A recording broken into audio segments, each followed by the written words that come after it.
Kinabukasan sa Tato City, Tokyo ng gate ay lumabas ang number 1 gold rank player ang sumalubong sa ating MC na may masayang ekspresyon sa kanyang mukha. Talagang inaabangan niya ang pakikipagtulungan kay Subaru.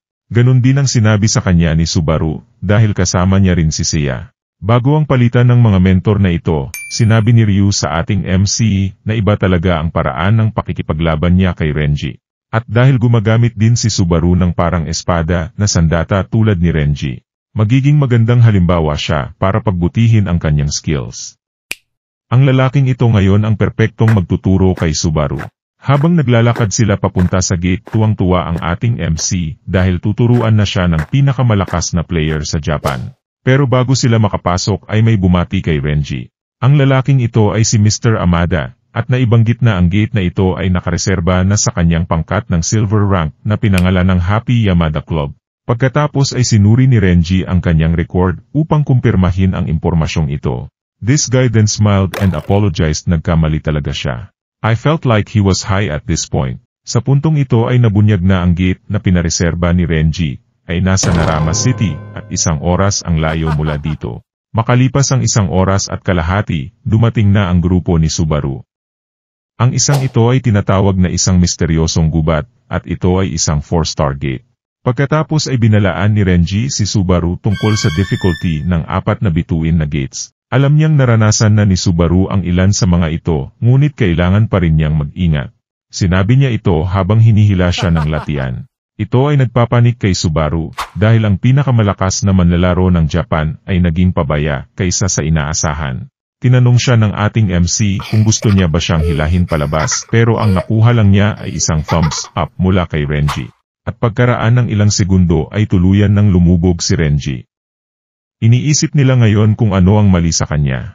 Naalala tuloy ni Subaru ang babala na ibinigay ni Ryu sa kanya. Ibinahagi niya na tila matalino at perpekto si Renji, ngunit wala talaga siyang kakayahang gumawa ng anuman. Bukod sa pagkiklear ng gates, namulat na ngayon ang mga mata ng lalaking ito sa tunay na pagkakakilanlan ng taong lubos niyang hinahangaan. Pinag-iisipan na niya ang paggamit ng kanyang blood mood skill para hilahin siya pataas. Ngunit pagkatapos ay lumitaw ang isang malaking bakal na langgam. Ang isang ito ay isa ng level 43 na halimaw. Ilalabas na ni Seiya at Subaru ang kanilang skills. Naisip nila na ito ay talagang masamang timing. Nagsimulang kumulo ang putik. May hindi tama. Isang maliwanag na nakakabulag na liwanag ang biglang lumitaw. Ito ang pang-4 na skill ni Renji, at tinawag itong talim ng titan. Nagpatawag siya ng isang dambuhalang gintong espada na naghiwa sa bakal na langgam na ito sa kalahati. Si Subaru ay malinaw na hindi nakaimik. Ito ang unang pagkakataon na nakita niya ang skill na ito. Lumabas ang notification tungkol sa pagkatalo ni Renji sa halimaw. Ito ang kapangyarihan ng pinakamalakas na manlalaro sa Japan. Noon pa man ay kilala si Renji sa kanyang kagwapuhan at ugali. Siya ang pinakamahusay na huwaran para sa lahat ng mga manlalaro. Naisip ni Subaru na talagang natutuwa siya na naging manlalaro si Hirasaka Renji. Itong lalaking ito ang nanguna sa kanilang lahat noong bata pa si Hirasaka Renji. Wala talaga siyang specialty. Inaasahan ng mga magulang niya na matalino siya, pero hindi ito nangyari. Imbes na madismaya ay maswerteng bata siya dahil inulan pa rin siya ng pagmamahal at pag-aalaga. Isang araw noong siya ay nasa ika-4 na baitang, iniligtas niya ang kaibigan mula sa pagbubuli sa klase. Ang lalaking ito ay nagpasalamat kay Renji sa pagligtas sa kanya, at ito ay nagpasaya sa kanya, ngunit kinabukasan ay nalipat ang atensyon ng mga bully sa kanya. Ang higit na ikinagulat niya ay ang parehong bata na iniligtas niya ay isa sa mga bully niya ngayon. Naisip noon ni Renji na ang mga tao ay madalas na nagtataksil sa iba dahil sa kanilang sariling mga kahinaan. Mula sa araw na iyon ay nanumpa ang batang ito na hinding-hindi niya ipagkakanulo ang sinuman sa anumang paraan. Naniniwala siya na sa paggawa nito ay tiyak na makakahanap siya ng ilang tunay na kaibigan. Bumalik sa kanilang present time. Na-stop muli si Renji sa latian na ito, at hiniling niya kay Subaru na hilahin siya pataas gamit ang kanyang skill. Naiinis na si Seiya dahil sa maraming bises nang nangyayari ito. Ang lalaking ito ay mabilis na humingi ng tawad. Sinabi niya sa kanila na kailangan niyang gawin ito dahil ang kanilang mga kalaban ay tila walang magandang intuition. Nung hihilahin na ng ating MC si Renji, pakiramdam niya ay medyo mabigat siya. Pagkatapos ay nabunyag na ginawa ni Renji ang kanyang sarili na isang pain para talunin itong halimaw na nagtatago sa ibaba nila. Namangha si Seiya na hindi niya inaasahan ang isang ito. Nagsisimula na ring maunawaan ni Subaru kung ano talaga ang nangyayari kay Renji. Ang pinakamalakas na manlalaro sa Japan ay palaging tinitiyak na siya ang unang lumaban sa hindi kilalang mga kalaban. Ito ang naging paraan niya sa pagprotekta sa mga taong nakapaligid sa kanya. Akala niya parang puno ng weak spot si Renji, pero sa totoo lang wala. This guy portrays himself as being distracted, but he's just really very flexible, able, and open-minded. Ito ay isang tunay na pagkakakilanlan ni Hirasaka Renji pagkatapos ng realisasyong iyon. Mabilis na inalok ni Subaru ang kanyang senior ng tuwalya, at pinuri siya ni Renji dahil sa pagiging handa. Sinubukan ng ating MC na ipaliwanag na, dahil nakakuha siya ng ilang tulong tungkol dito. Nagbabala na pala si Ryu kay Subaru at binigay sa kanya ang mga pangangailangan noong papaalis pa lang sila patungo sa lokasyon ng gate. Ang towels at drinks at kung ano-ano pang gamit basta kasama niya si Renji. Kitang-kita sa mga mata niya na maraming beses na niyang ginawa ito. Nagsisimula na siyang maawa kay Subaru. Sinabi ng ating MC kay Renji na lahat ito ay pinaghandaan ni Ryu. Renji had this expression. Alam niyang sa lahat ng kaibigan niya si Ryu ang nahihirapan dahil sa kanya. At ito ay napatunayang totoo. Sa ngayon ang pangalawa sa pinakamalakas na manlalaro sa Japan ay dinadagsa ng trabaho. At sinubukan niyang gawin ito ng sabay-sabay. Hinihiling na sa kanya ni Ryushi na magbigay ng ilang workload sa kay Renji. Pero inangkin niya na walang magagawa si Renji, na may kaugnayan sa trabaho sa desk. Umaasa na siya ngayon na magising si Sakura para matulungan niya ang mga ito. Pinuri ni Subaru ang relasyon ng lahat ng gold rank player. Pagkatapos ay ipinahayag na ang apat na ito ang nagtatag ng Federation. Sila ay naging mga kasama sa nakalipas na 8 taon. Napangiti ang ating MC habang iniisip ang nakakatuwang impormasyon na ito. Ngunit ang alaalang ito ay nagpaalala kay Renji ng iba. Sinabi niya kay Subaru na hinding-hindi niya patatawarin si Taiga sa paglagay ni Sakura sa ganoong estado. Gusto ni Renji na malaman niya yon kahit na magkadugo sina Subaru at Tega. Gagawin pa rin niya ang lahat para matalo ang kontrabida na iyon. Natahimik ang ating MC habang naririnig niya ang mga bagay na ito sa likod ng kanyang isipan. May dahilan din siya para labanan si Taiga. Ang matamis na ngiti ni Kana at ng kanyang kapatid ay ang naalala ni Subaru. Sinabi niya kay Renji na kahit anong mangyari handa siyang gawin ang lahat. Ang lalaking ito ay nakahinga ng maluwag nang marinig ang mga salitang iyon at nagpasalamat kay Subaru pagkatapos maglakbay ng matagal pa sa loob ng gate. Huminto si Renji at ang grupo niya sa gilid nitong bangin. Ipinaalam niya sa kanila na ang kanilang hinahabol ay matatagpuan 20 kilometro mula sa kanilang kinatatayuan. Ginamit ng lalaking ito ang kanyang mga mata at agad na hinanap ang boss monster. Pagkatapos ay ipinahayag na si Renji ay may subskill na tinatawag na Haup-E. At ito ay nagbibigay daan sa kanya upang i-zoom ang kanyang paningin hanggang sa 100 beses. Isang bagay pagkatapos ay nagsimulang gumalaw sa lupa. Isang hindi pangkaraniwang puno ang nagsimulang tumubo nang biglang si Renji ay nagsabi kay Subaru na makikita rin niya ang boss na ito. Sa ngayon nabigla ang ating MC. Habang ang dambuhalang punong ito ay umusbong sa gitna mismo ng lugar na ito. Ang punong ito ay ang boss monster at tinawag itong Gun Turret Spirit Tree. Ito ay isang level 81 boss. Napuno ng maraming mata, ang mga mata ng boss monster ay tila may na-activate. Ang buong katawan nito saka nagsimulang umilaw. Alam ni Renji na may paparating. Kaya't inihanda niya at inilabas ang kanyang mana. Ginamit muli ng lalaking ito ang kanyang Titan's Blade skill. Isang napakalaking golden sword ang lumitaw sa harap nila. Isang malaking pagsabog ang nakita sa buong lugar. Nabasag din ang gintong espada. Ang impact nitong isang ito ay nagkawatak-watak ang buong bangin. Ang pag-ataking ito na nagmula sa boss monster ay lumikha din ng maraming craters sa paligid ng lugar nito. Sinasabi na ngayon ni Renji kay Subaru kung ano ang ibig niyang sabihin nang sabihin niya sa kanya na ang mga paghihirap sa gate ay isang pagtatantya lamang. Pero bago tayo magpatuloy pa comment kung anong anime ang gagawan natin ng Tagalog recap na kasing astig ng pulang pakpak ni Seiya ngayon. Pa-comment po ng title at titignan natin. Balik sa recap. Hindi makapaniwala si Subaru sa pag-atake na kanilang natanggap. Ang kapangyarihan nito ay maaaring katumbas o mas mataas pa kaysa kay Ryu na atake. Pagkatapos ay nagpatawag si Renji ng isa pang espada sa kanyang kamay.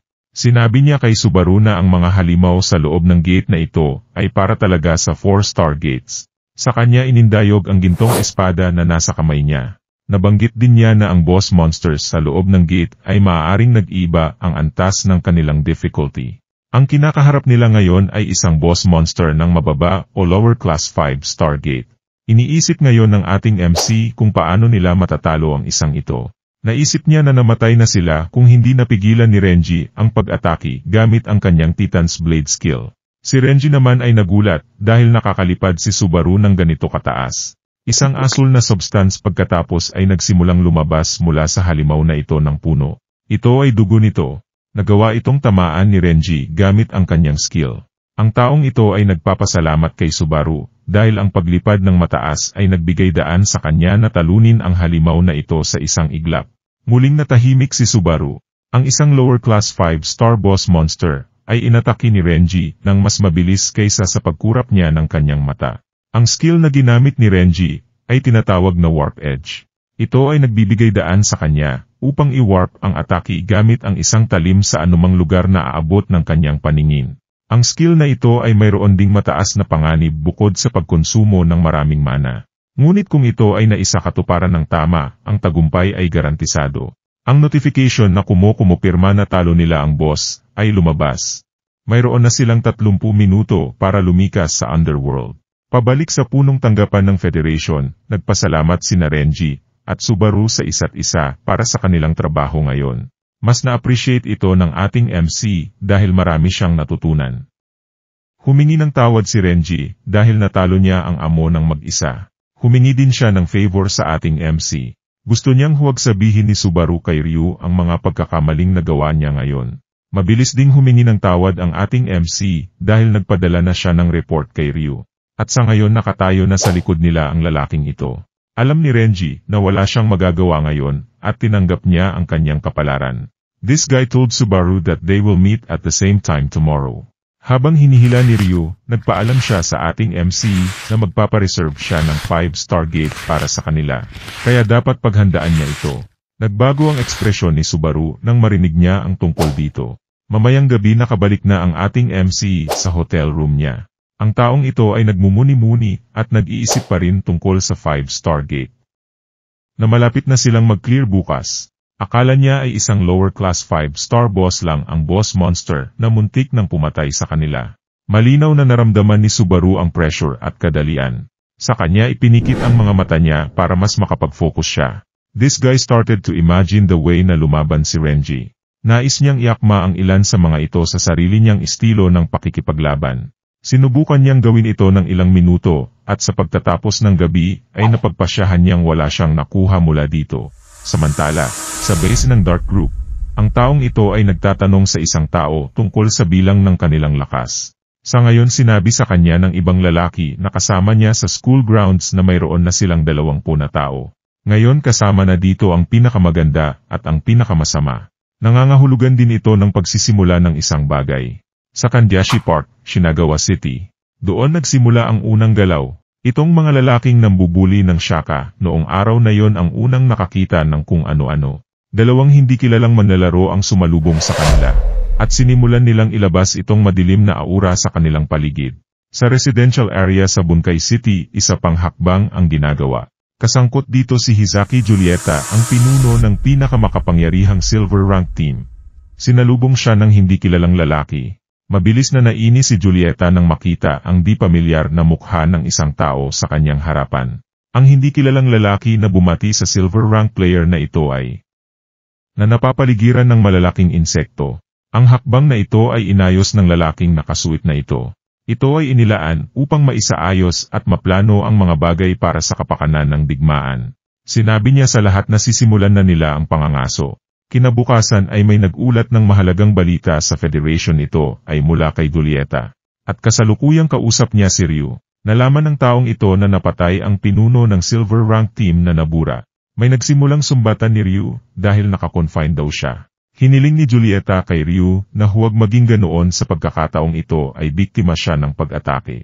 He made this devious smile as he told Ryu na wala siyang choice kundi ipagtanggol ang sarili niya. Nakuha din ng lalaking ito ang player card ng taong umatake sa kanya. Ito ay isang copper player na pinangalanang Kishikawa Switchy. Sinabi ni Julita kay Ryu na siguradong kasama ito sa Dark Faction. Iniulat niya iyon habang nakikipaglaban siya sa manlalarong ito. May kakaiba sa kanyang skill. Nakakuha din siya ng skill na nagmamanipula sa mga insekto. Sinuri ni Ryu ang higit pang impormasyon tungkol sa taong ito, at may nakita siyang kasanayan na katulad ng isang ito. Ginamit laban sa kay Violeta, at ganap na naiiba mula sa kanyang orihinal na skill. Pagkatapos ay napagpasyahan niya na ang Black Door ay gumawa, at nagbibigay sa kanila ng isang bagong hanay ng mga kasanayan.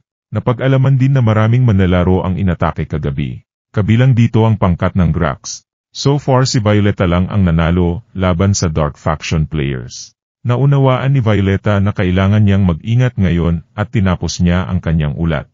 Nang matapos ang tawag ay sinimulan niyang tawagin ang mga pangalan ni Ryan. Masyado siyang naiinis sa kung paano siya tratuhin ng batang ito anuman ang nangyari. Kalaunan ay talagang napansin ni Ryu ang tungkol sa magkakaiba na pakiramdam. Nakuha niya sa pagkakita sa skills ng lalaking ito. Naalala niya na naramdaman na niya ang parehong pakiramdam at ito ay noong nakita niya ang skill ni Arieke Subaru. Samantala, dalawang lalaki mula sa madilim na paksyon ang nag-uulat sa kanilang pinuno na nagngangalang Kay. Matagumpay silang natalo ang grupo ni Grax. Iniulat din nila na natalo si Kishikawa laban kay Julieta. Sa kabilang dulo ng tawag sinabi ni Kay sa kanila na natalo lang niya ang top silver rank na team ng mag-isa. Ang dalawang dating estudyante noon ay alam na kung ano ang kanilang gagawin para sa kanilang susunod na misyon. Inutusan ni Yatsarugway ang kanyang kuponan na sila na ang mag-move on sa pagpatay sa mga gold rank players.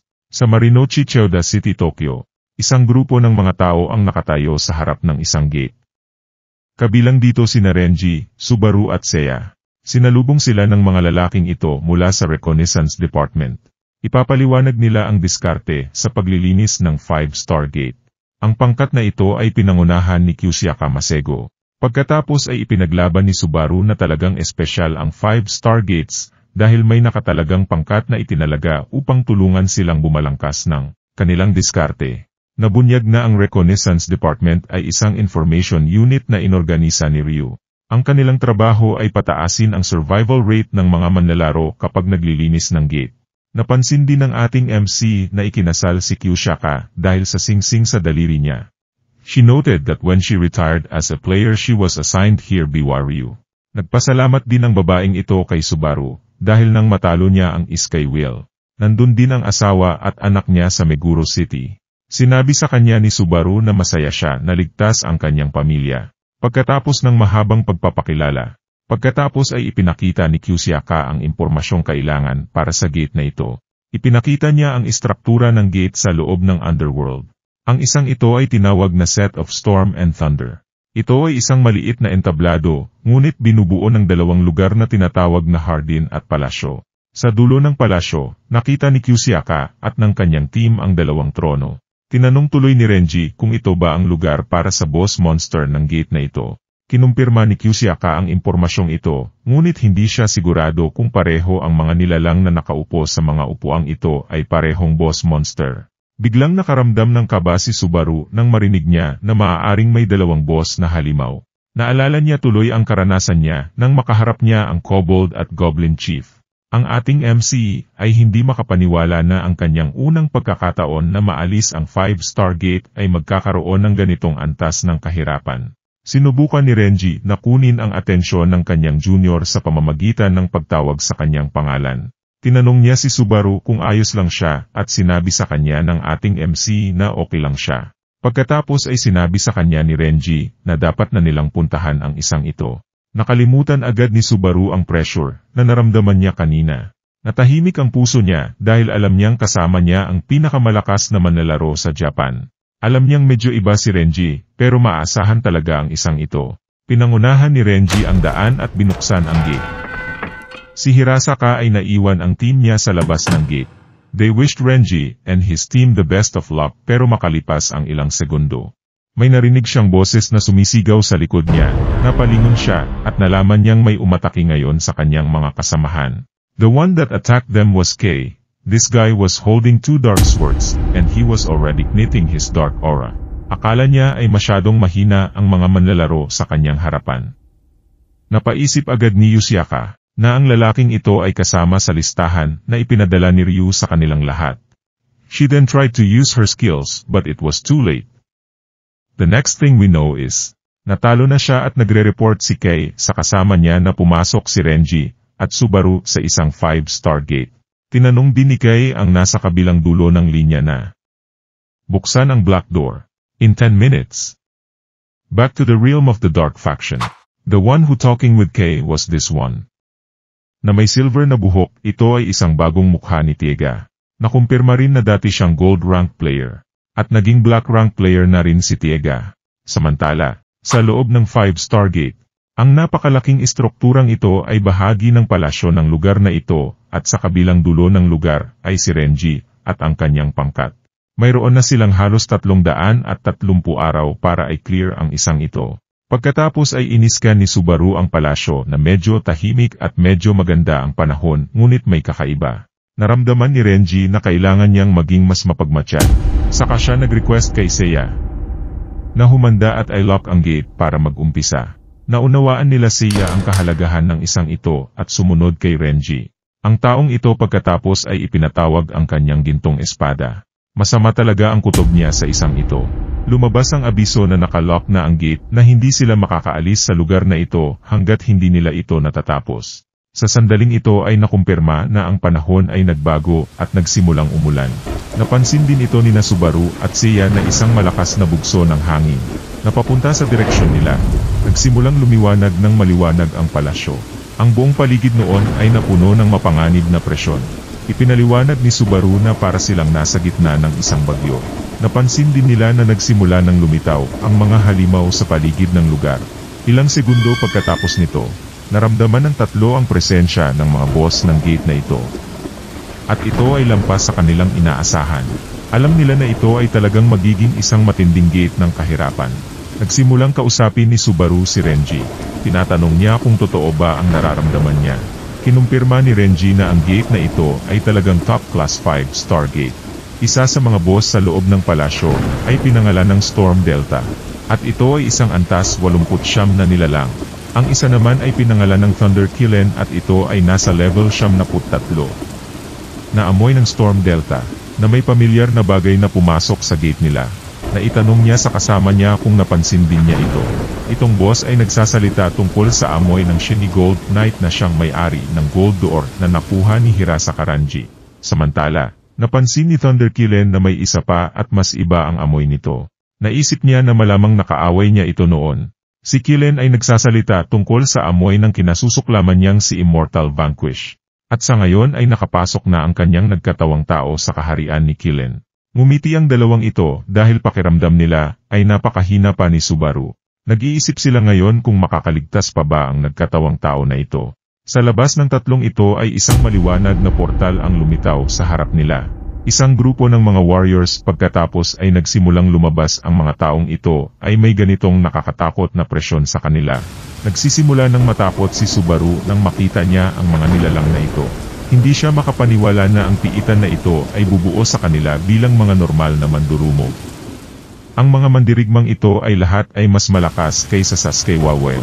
Lumaban siya noong huling beses na tinawag itong Thunderstorm Knights at mayroon silang average na antas na 6 na ku. Sumigaw si Subaru kay Seiya. Sinabi niya sa kanya na hindi siya dapat matakot na gamitin ang kanyang mana. Siniguro sa kanya ng aming MC na kakayanin niya ang lahat ng ito hanggat maaari niyang tiyakin na panatilihing ligtas ang kanyang sarili. Alam ni Seiya na talagang nag-aalala ang kanyang amo sa kanya at naunawaan niya ang utos na ito. Pagkatapos ay sumumpa siya sa kanyang kaluluwa na gagawin niya ang lahat upang maprotektahan ang katawan ng Shaka.